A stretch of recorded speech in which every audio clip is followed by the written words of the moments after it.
რაც დავიდით, იმაზეც ვაკეთებ და იმაზე მოკლედ დროში. შეიძლება მართლაც ევროპაც გავაუწყო. Поздравляю весь личный состав. კარგი მანევრი აქვს ძალიან.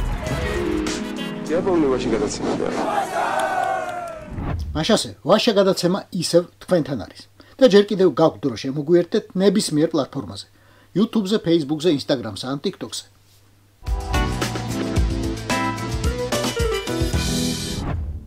პრემიერა წოდებული სუბიექტი აჩეჩილი თმითა და კიდევ უფრო აფოფრილი აზრებით ჩინეთში წავიდა. რაც თავისთავად ცუდი არ არის. თუ არ ვიფიქრებთ იმაზე, რომ მაინც და მაინც მაშინ აღმოჩნდა ჩინეთი რუსეთის პრემიერი მიშუსტინიც. ხო, დამთხოვა.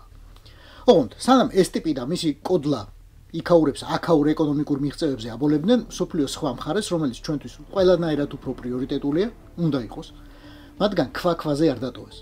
კაი, პირველ პირში ვიტყვი, ქვაქვაზე არ დატოვეს ჩვენი ამბიციისგან გავხდეთ ევროკავშირის წევრი. ან ზოგადად, რამენაირად ევროპული ქვეყანა გვერქვას. Georgia looks like exactly საქართველოს ზუსტად ისე გამოიყურება, როგორც თქვენ აღწერთ. ჩვენ რეალისტები უნდა ვიყოთ. ქართული ოცნება არ დაუბრუნდება ევროპულ გზას. ეს არის კრემლის პროქსი რეჟიმი. ზომები, რომელიც ჩვენ შეგვიძლია ხალხის მხარდასაჭერად მივიღოთ, რომლებიც იბრძვიან დღემდე ევროპული მომავლისთვის თითქმის 1 წელია, არის სანქციები და სავიზო შეზღუდვები ყველას მიმართ, ვინც პასუხისმგებელია. თუ ვერ ხვდებით ეს რამდენად სერიოზული ამბავია, მოусმინეთ დიდვან პროჭორვილელებს. სისხლზე რომ გადიან ახლა. ჩამოყალიბდეს უნდა ბრიუსელი, რომელი მე საუბრობს მასში. არის საქართველოს სანქციების დაცვის მხრივ შესაძლებელი ქვეყანა და თუ კი ეს არის, მაშინ რატომ აფინანსებენ დეზინფორმაციას ბრიუსელიდან პირდაპირ? ასე რომ ეს უპირველეს ყოვლისა აჩვენებს არა ორმაგ სტანდარტს დამოკიდებულის მხრივ, არამედ ბიპოლარულ აშლილობას ბრიუსელში. ძალიან საინტერესო ანალიზი გააკეთა შალვა პაპუაშვილი. Ამდენ წლის განმავლობაში კი ვისწავლეთ, როცა ესენი გიაორსკივის სახეს იღებენ, ზედ რომ აწერიათ, რომ ყველაფერი იციან, მაგრამ მეათეცად არ გეუნებიან შენ. აი, ზუსტად მაშინ აქვთ ყველაზე მაგრად მოჭერილი. ეს ნაძალადე ვიღიმილი და ბრიყული ხუმრობები ზუსტად მაგის ნიშანია. სიტუაცია მნიშვნელოვნად გაუარესდა. ესაა ყველაზე რბილი და ყველაზე ზოგადი შეფასება, რაც საქართველოს შეეხება. ყველა სფეროში. in Georgia.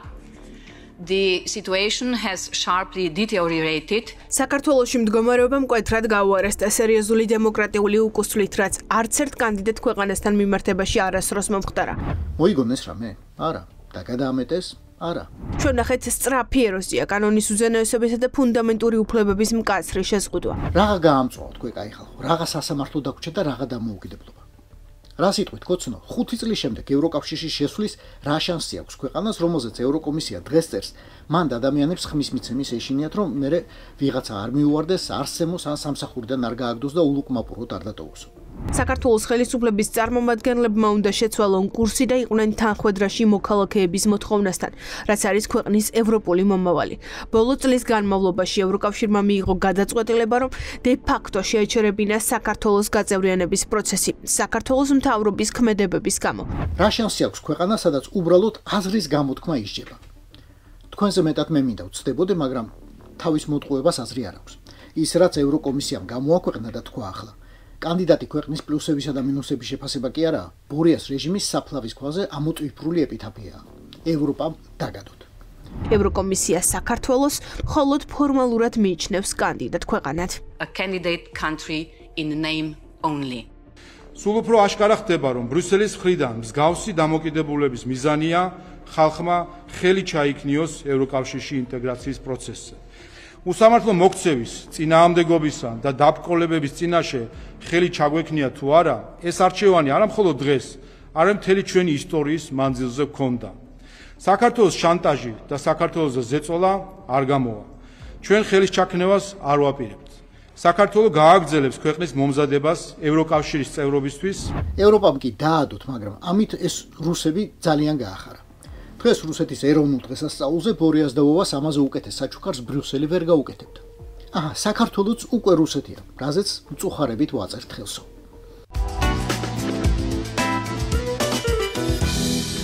ბორიას მეორე და ჭეშმარიტი სამშობლო აღნიშნავს ეროვნულ დღესასწაულს 7 ნოემბერს, რომელიც ახლა 4 ნოემბერზე გადმოიტანდეს და სახალხო ერთიანობის დღე უწოდეს. რა მნიშვნელობა აქვს? ზეიმია. თავისი ყველაფრით. მათ შორის სტრიპტიზით. ქალაქ ბრიანსკში ეკონომიკური უნივერსიტეტის სტუდენტებმა დიდებული დღესასწაული მოიწყეს. გამოიძახეს სტრიპტიზის მოცეკვავე მამრი უგანდიდან. ოღონდ ერთი პრობლემა იყო. პლეხანოვის სახელობის ბრიანსკის უნივერსიტეტის სააქტო დარბაზში არ ყოფილა ბოძი თუ ჭოკი თუ არ ვიცი, რა ქვია ქართულად, კლასიკური სტრიპტიზის შესასრულებლად. ამიტომ ამ უგანდელმა ახალგაზრდამ ჩაატარა რის საშუალებას სცენა მისცა, როგორც დარბაზიდან გესმით აუდიტორიის არანაკლები ახტაცების ფონზე.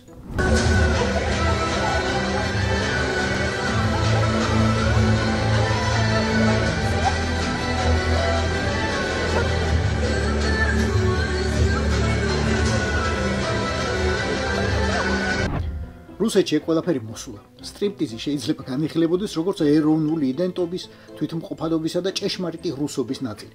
ჰელოუინისგან განსხვავებით, რომელსაც კირილე გუნდიავე ამდენი წელია ებრძვის. Большой вред воспитанию. ახალგაზრდობის აღზრდას დიდად აზიანებს სკოლებში ჰელოუინის აღსანიშნავი კულტურულ მასობრივი ღონისძიებების ჩატარება. მოდი ჩვენს კულტურულ სივრცეს მოვაცილოთ ეს ბაქხანალია, რომელიც საზღვარგარეთიდან შემოვიდა. რაც სრულიად უცხოა ჩვენი სულიერი ფასეულობებისთვის, სრულიად ეწინააღმდეგება ჩვენს ისტორიულ, სულიერ, რელიგიურ პრინციპებს. ასია. ჰელოუინზე გოგრის გორაობა და რაღაცების ჩაცმა ეწინააღმდეგება რუსის სულიერებას. ტანსაცმლის გახდა კი, რაც უნდა გამოგიჩნდეს და რა ფერისაც უნდა იყოს, სრულად შეესაბამება ფასეულობებსა და ტრადიციას.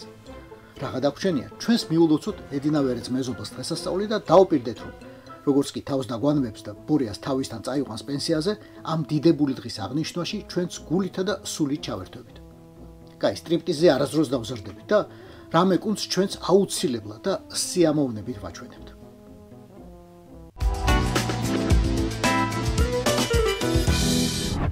კახა, მითხარი ვინ არის შენი მეგობარი და გეტყვი ვინ ხარ შენ. ანდა, ჩემი ნათქვამი რაში დაგჭირდება, უჩემოთაც მიხვდება ყველა. თბილისის მერად წოდებულის მეგობარი ყოფილა აი ეს კაცი. მეგობარი კი არა და ძმა, ბრატი.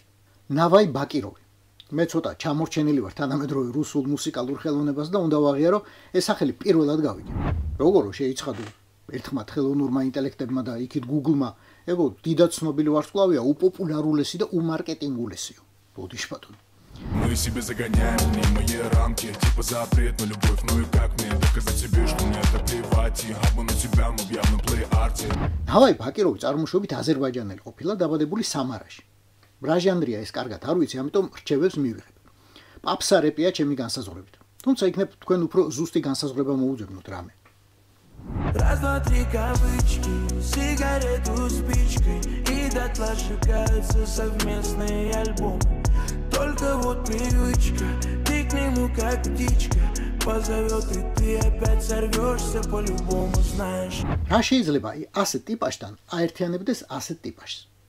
იქნებ ძვირიანი მანქანების სიყვარული. აგერ ნავაი ბაკიროვი არათუ მალავს, პირიქით ძალიანაც ამაყობს თავისი კოლექციით. Rolls-Royce Dawn, Black Beige, чистокровный, самой полной комплектации, на оранжевом мерме-салоне. Вот если посмотреть внимательно, то можно увидеть, что эти диски, они карбоновые. მე სხვა კლიპი ვნახე და მეტი სულიერი კავშირი ვიგრძენი ამ ორ ავტომოყვარულს შორის. Дорожные знаки и полосы, каждый день с новым опытом. Мы были вместе и что потом? Лучше ли порознь, зато теперь мы не ссоримся. Тонут на твоем фоне все, но не что лед это тронет. შარულები. ამაში ერთნაირი სტილისტი თუ არა, მსგავსი გემოვნება ქონიათ. დაცინო არს გაბედოთ. ჩემნაირო გოიმებო, რა გესმით თქვენ მოდი საერთოდ. ნავაი ბაკიროვს ჩაცმის კიდევ ერთი თავისებურება ჰქონია და ზუსტად არ ვიცი ახლა ამასაც იზიარებს თუ არა კალაძესთან. Покупаю разноцветные трусы из-за Я трусы не ношу. И это правда. კახი ჩვენ სხვა ბიჭი გვახსოვს, ნენაცვალოს არმანი და დოლჩე და გაბანა.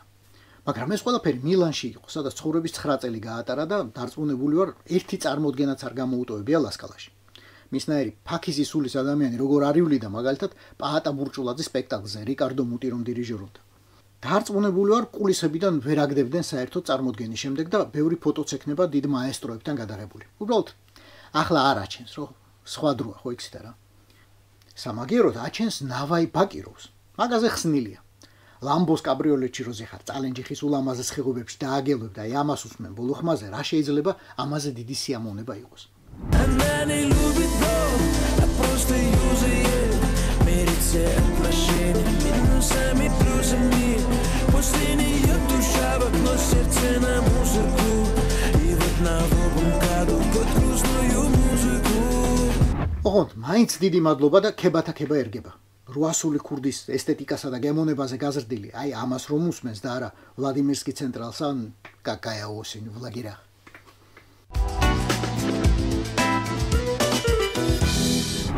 ჰელოუინზე სულ ამბები ხდება. მართლა ეშმაკისაა რა. ახლაც ერთმა ახალგაზრდა ქალმა თავზე სატანისტური რქებიანი ჩაჩქანი მოირგო და კისერზე ჩამოიკიდა ჯაჭვი, რომელიც პირადად მე არაფერს მეტყოდა. რავი, ჯაჭვია და ჯაჭვი, ოქროსფერი. რომ თქვა რომ ლამაზია მოგატყუებთ. ჩემი გემოვნები, თორემ თქვენ შეიძლება მოგწონთ. გემოვნებას ხო იცი არ დაობენ საერთოდ. ვიღაცას ხისფერი კუბოები მოსწონს, ვიღაცას ვარდისფერი. ვისი რა საქმეა. მოკლედ ჯაჭვია რა. კაი მსხვილი, აბაზანისას თან გავს, თან არა. ცოტა მასიურია მაგისთვის. ძაღლს აბამენ ეგეთით. ნუ ზომიერად იძახს, ნაგას ვერა. მაგრამ ყველა სიმბოლოს ხომ აქვს ახსნა.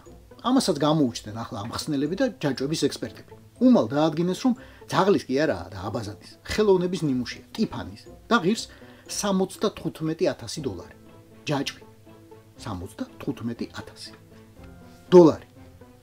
ახლა ამის ექსპერტების დროა გამოვიდნენ და ახსნამ რამ გაამწარა ეს ქალი $75,000 რომ მიათხრიშა ჯაჭვში $.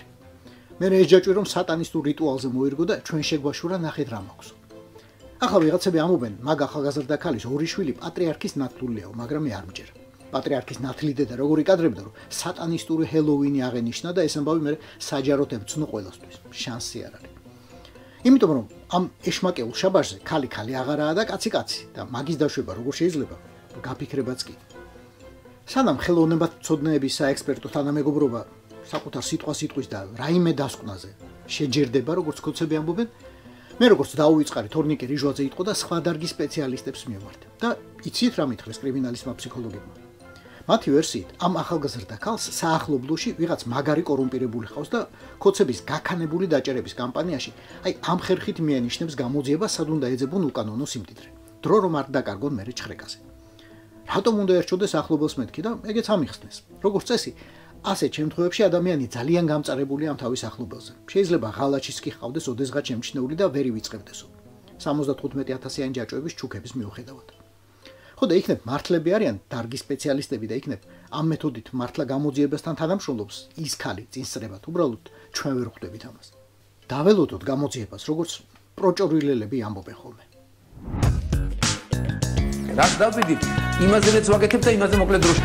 შეიძლება მართლაც ევროპაც გავაუწყო. Поздравляю весь личный состав. კარგი მანევრია ძალიან.